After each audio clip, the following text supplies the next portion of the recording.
The holidays are here, and with it comes stress, anxiety, and some stress management. And those things can affect your health. But today, we've got some solutions for you. I'm Bobby DeMuro, and this is A Healthier Charlotte.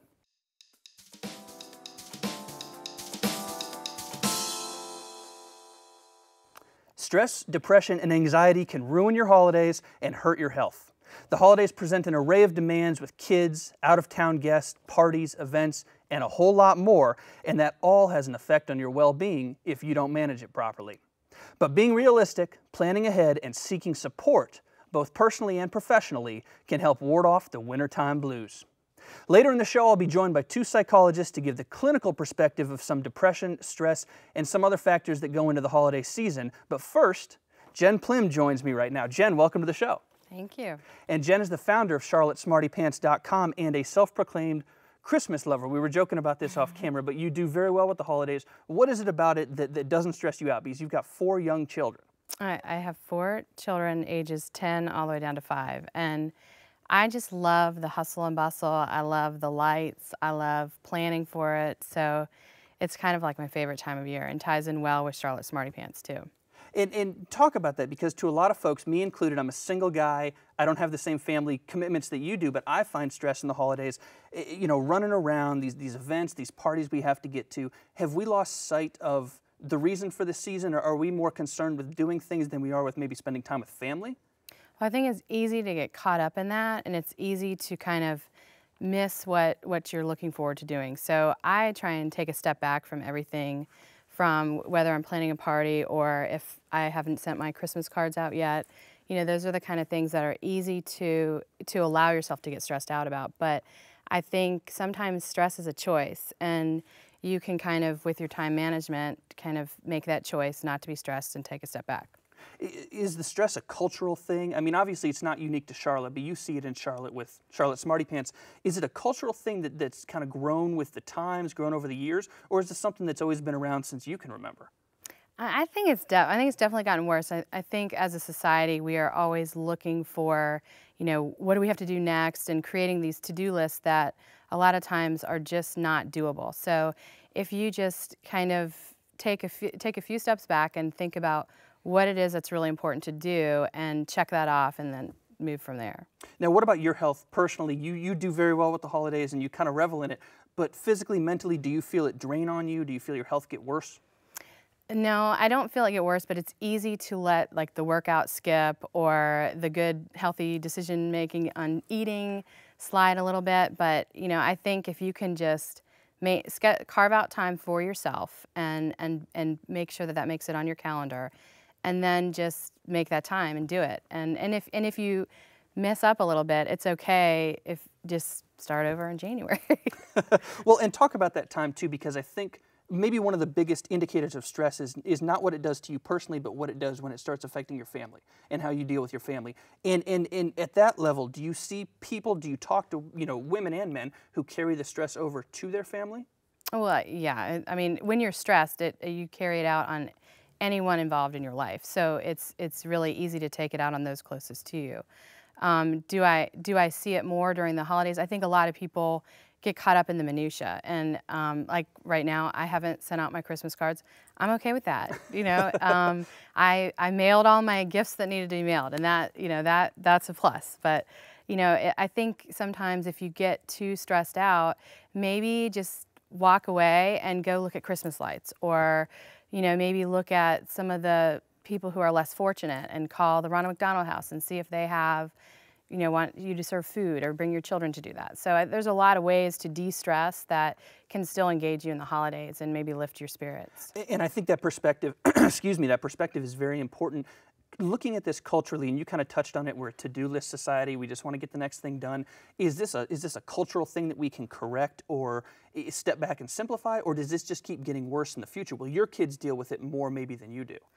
I think technology has a lot to do with that, and I think it's probably going to get worse. And I think that that level of time management that our kids are going to face, I think it's just going to get more and more. So I think you just have to do what you can do, the best that you can do. So now tell me, this self-proclaimed Christmas lover, with everything that you've done for success, how do others find success? What works well? What maybe hasn't worked for you and you've had to change? Well, I'm lucky in that my business ties in directly with being a mom. So for me, I have to plan in advance for the blog to, look at holiday gift guides or where the greatest top 25 best events are in Charlotte to see over the holidays. So, it forces me to do that, and there's a lot of resources out there that you can look at to help you map out the holidays. And something that just hit me, that we're not just talking about moms. You maybe cater more to moms, but it's dads too. Do you see fathers and men with as much stress, with as much pressure on them as women have? No, not at all. But I think we bring it on ourselves. I think I'm speaking as a whole, but I think women typically thrive in party planning and gift purchasing and shopping and events, and men most of the time seem to go with it. And they're okay if you don't ever send a Christmas card, and they're okay if they forgot their sister's Christmas present. But I think it's more self-imposed. So you mean to tell me that me getting a gift for my dog isn't quite as stressful as you getting gifts for kids and family members? And I mean, I love the process, so I might be a weird person to ask, but I think I don't know. I think guys are a little more laid back about it. I can't disagree with that. Last thing, for the folks at home, before we go to the clinical panel, the clinical perspective, what's the first thing that we can do to declutter, de-stress, simplify? I think you just need to, I think it goes back to your smartphones and to-do lists, and if it doesn't make the calendar, it's not going to happen. So just be smart about and organized about how the important things that you want to get done, and don't beat yourself up if they don't get done. Just add it to the next day. And be realistic. Be realistic, absolutely. Very valuable. That's Jen Plym from charlottesmartypants.com. We'll link that up on the website. Jen, thank you for joining us. Thank you for having me. All right, we've got to take a break. We've got an Ask the Expert segment coming up next, and after that, I will come back with two psychologists from here in Charlotte to talk about the clinical and medical side of holiday stress and everything that goes along with it. Stay with us. This week on Ask the Doc with Dr. Pam Young from the Matthews Children's Clinic. Margaret from Fort Mill, South Carolina writes in, and she says, as my young children get older, I'm reading up on vaccinations. Should I be concerned about getting them vaccinated, or is the anti-vaccination stuff overblown? Anything I should know? I think the easy answer is yes, it's overblown. Unfortunately, there have been some outbreaks across the world and also across the country of pertussis and measles because of people choosing not to vaccinate their kids. So I think unfortunately we don't recognize the dangers of those diseases because we're so used to living in a time when we don't see much of them because of vaccination. So I would definitely encourage you to think strongly about vaccinating your children and talk to your doctor about it. Great advice. Thank you, Dr. Young. If you have a question for the mailbag you'd like our doctor to answer, you can go on cltblog.com. You can also find us on A Healthier CLT on Twitter or on Facebook. Search A Healthier Charlotte. And now back to the show.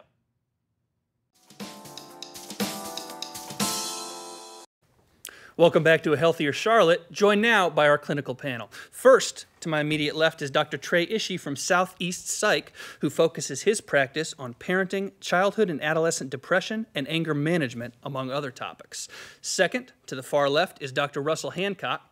He is a licensed psychological associate in the Carolinas healthcare system who specializes in working with adults on interpersonal relationships, a range of mental health diagnoses, and marital and couples counseling. Gentlemen, welcome to the show. Thanks for having us. Thank you. Excited to talk to you guys because the previous segment was obviously not clinical. We talked to somebody who deals with the holidays themselves, but there are mental health and there are more medical aspects to this. So let's get into it. I guess first thing, let's frame the issue from the medical side of seasonal affective disorder. And we've been talking about it off camera. People maybe know that it's wintertime, it's dark when you get up, it's dark when you get home from work. That affects us, but how much? I mean, let's frame the issue. We're separating then holiday stress from depression. Yes. And it's important to remember that it's only been about 100 years ago we were people who were outside a lot, even in the wintertime. The Nordic people were out ice hunting, fishing and that sort of thing. So even during those shortened days, people were harvesting and doing that sort of thing and got a lot of sunshine. probably about 100 years ago is when we first started seeing this. We don't have a lot of documented history on that, but that's the supposition. And today there are people, I mean, you hear them, you talk to them, people will say, I get up and I drive to work in the dark, and I'm at work all day, and I drive home in the dark in those winter months. And they can go 5 days without getting any cumulative sunshine. And that has a real effect on some people and can start them down into a depression that's organically based. It's not so much the stresses in our lives like the holiday stress that you and Jen were talking about, but it's a very real phenomenon. Is that phenomenon, is that overblown though? I mean, obviously none of us like when it gets dark early outside, but the idea that it affects us and depresses us, is that overblown or is this something legitimate? I don't think that it's necessarily overblown. One of the things I think is important to understand is that what Dr. Ishii and I are talking about is separating the seasonal affective disorder and depression, which is much different than the holiday stress that people are currently going through and that they're trying to cope with at this time. And how do we test for, before we get to depression, how do we test for seasonal affective disorder? Is there anything that, either people can do at home or that they can do at a clinic?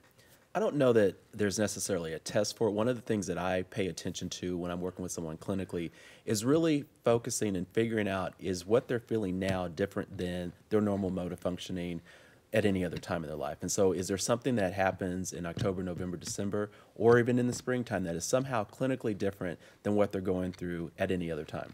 Right, and doing a good, there are not so much tests, it's more history taking and interviewing and trying to get people to think back. Did you feel this way last year? At this time last year, did you have the same sudden or even slow, gradual, but significant change in your functioning? Did you, one of the things that we know happens with this is you get some metabolic slowdown, and you also start making different choices about your appetite, your food choice. A lot of people get a little carb craving. And did you put on weight last year? Not just related to the holiday parties, but did you put on more weight even then? So you're telling me we can use the holiday weight gain as an excuse? Sure, sure. Some people are going to be okay with that, more so than others. I was going to ask about symptoms, because are there things that, the last thing we want to do is have people at home, everyone assume they have a disease or a diagnosis, but are there things that should trigger somebody to say, you know what, I didn't feel this way a month ago? Or are there signs people can see? I think just letting things go. Yeah, I would agree with Dr. Ishii on that. Yeah, that things, and things just feeling harder than they should be. You have your normal routines of your life, and those don't change throughout the season.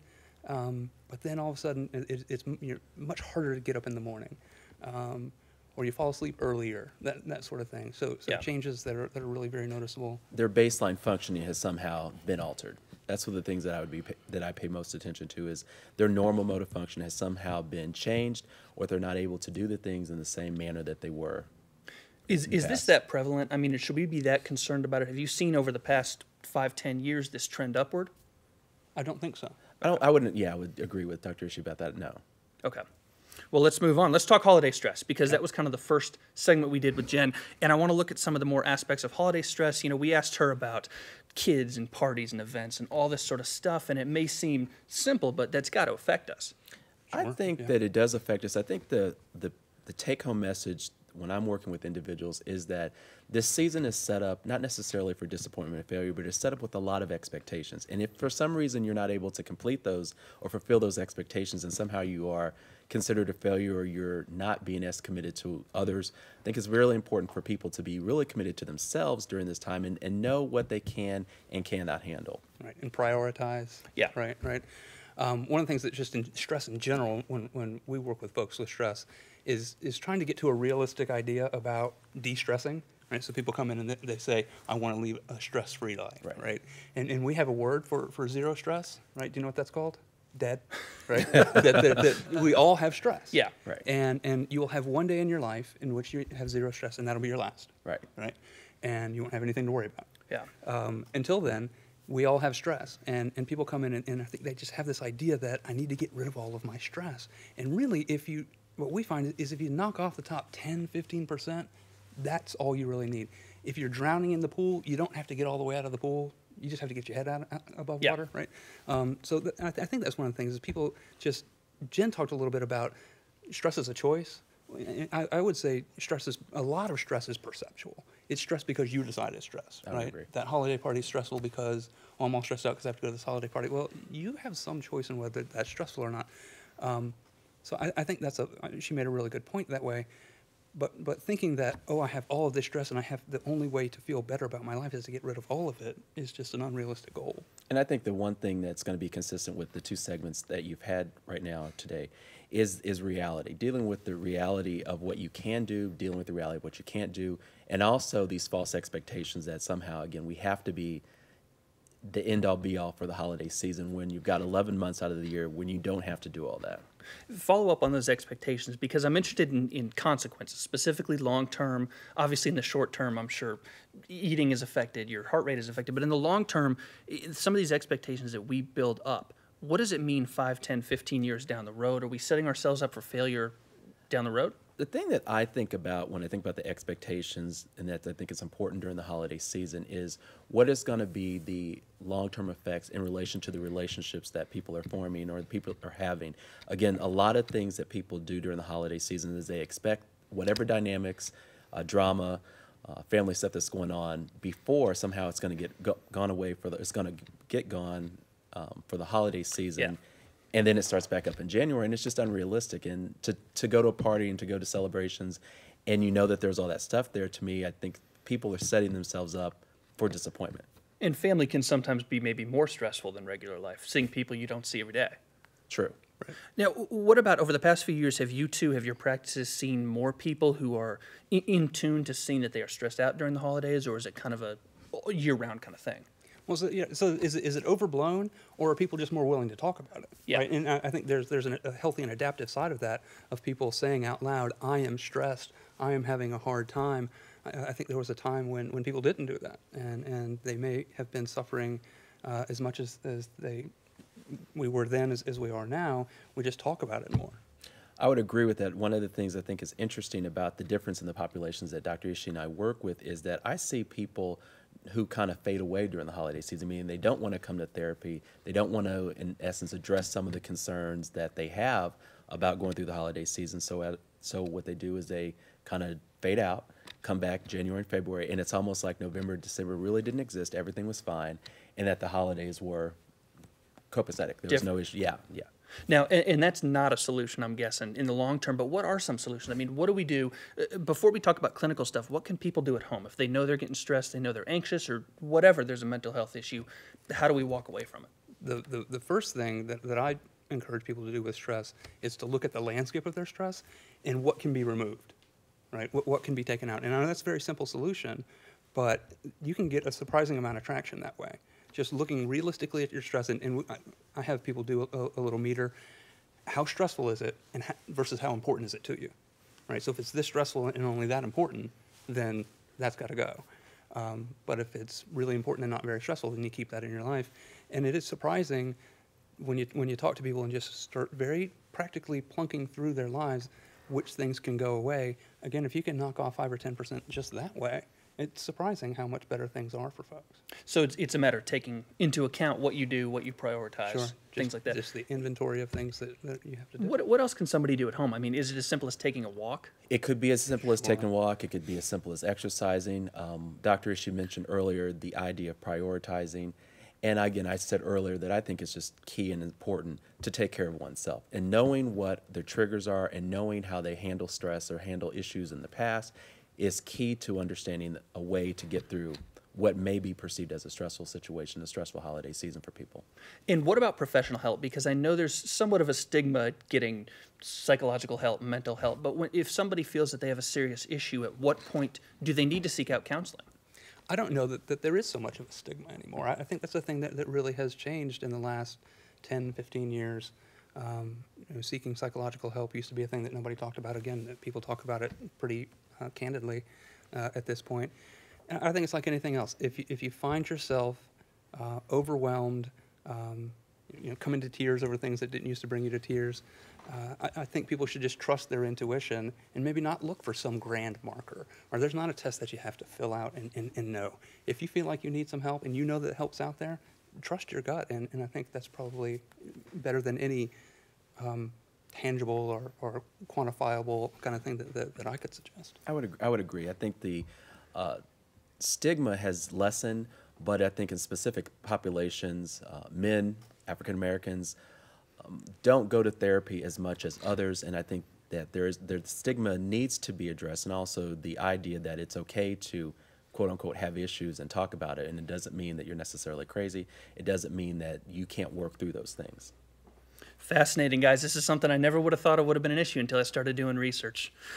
All right, well, don't go anywhere. We will be right back. Both Dr. Hancock and Dr. Ishii are going to get a final statement here on holiday stress, anxiety, and mental health. But first, we've got a Fit Minute. Personal trainer Jen is going to put me through some lunges, and I'm actually getting stressed about that right now. So don't go anywhere. We'll be right back.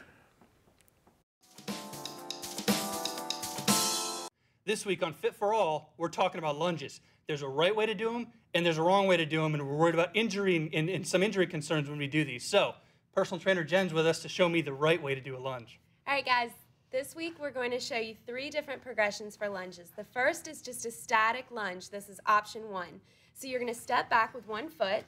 So the feet are hips distance apart, not on a tightrope. You have a 90-degree bend in both knees. You're dropping through this back knee, then lifting up. Hands can be on the hips or just next to you. Lifting the chest, bending deep in this front leg, stacking the knee over the ankle. Is this the same deal when we do a squat to have most of your weight on your heel instead of your toe? It is. You're really driving into the heel. You should be able to wiggle the toes here. Perfect.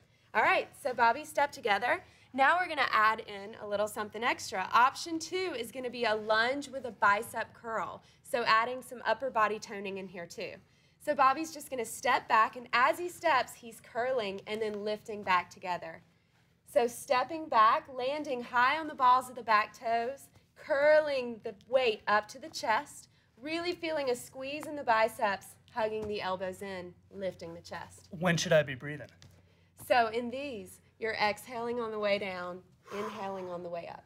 Ah. How does that feel? Burning. Good. Perfect. What's our third progression? So our third progression would just be simply to add a balancing element to that lunge with the bicep curl. So once you lunge back and come back up, you're going to lift this leg, awesome, just like that, holding at the top just for a count to stabilize the hips, feel it in the knee and the ankle. And do I put it down and then go the other side? You can alternate sides. You can do reps of 10 on one side, 10 on the other, whatever feels good for you. Ooh. How's Burning. that feel? Gets everything. Good. So when we talk about lunges and we talk about weight stuff, you can tell I'm already out of breath. Right. We're using a lot of muscle groups. Right. How do we make sure that we're breathing right and that we're okay to do them if we're just getting started? So what I encourage people to do with lunges is to start out super slow. You don't need to be holding weights when you first start out. Just focus on mastering the movement. Because it's such a complex movement with so many things happening at the same time, it's important to master the form before you start adding in the weight. That's Fit for All. I don't know if I'm all. I'm unfit to do this. You can see me sweating. Let's get back to the show.